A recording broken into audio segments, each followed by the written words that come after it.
Sapul sa CCTV ang panloloob ng isang babae sa isa pong bahay dito sa Barangay Maybunga, Pasig City. Natangay ng sospek ang 2 cellphone at cash na mahigit 11,000 pesos. Nang mai-report sa otoridad, napag-alaman na ang babaeng sospek marami na palang nabiktima sa iba't ibang lugar. Galing na siya dun sa kabilang bahay. Tapos ngayon pumasok ulit siya sa kabila. Ayun, pumasok ulit siya sa kabila. Ang dami niyang pinasukan.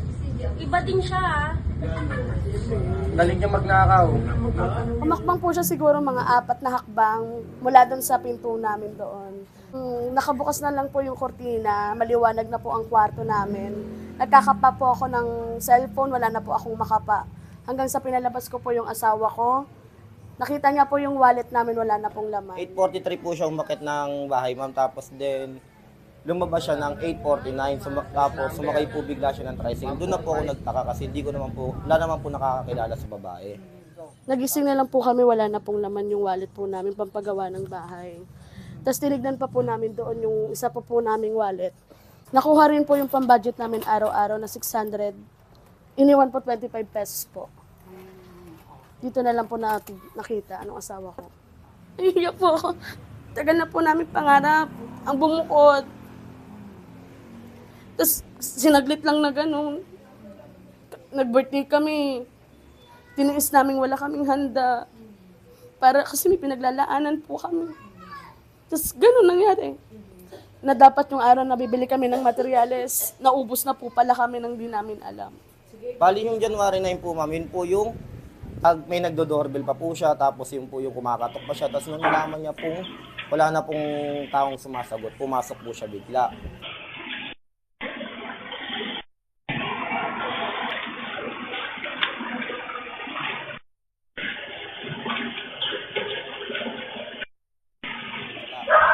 Tapos nung kinabukasan naman po nung nanakawan kami, January 21 po, may nag-post din po sa kanya sa Taytay Arienda po. Yun po yung tapasukan niya rin po ng bahay na nakuha natin po ng cellphone tapos po pera.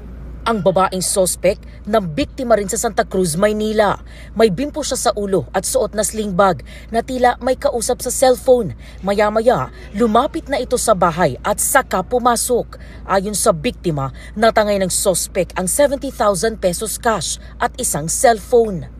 Para pong dayo po yan kasi parang sa aming pamilya rin Kasi dami na bibiktima dami na bibiktima ang lugar. Yung suspect na po yun, dapat mag-ano na po kayo. Sumuko na po kayo sa otoridad. Kasi hindi po kami titigil para kayo mahuli. Bali yung sino man po nakakilala dun sa babae, sana po maturo nyo na po, matulungan nyo po kami para wala na rin po maperwisyo yung ibang tao. Yun lang po, para makulong na po siya, mabigyan lang kami ng kahit papanong hustisya para sa pagnanakaw niya. Yun lang po. Mula po rito sa Pasig City, EJ Gomez para sa GMA Integrated News.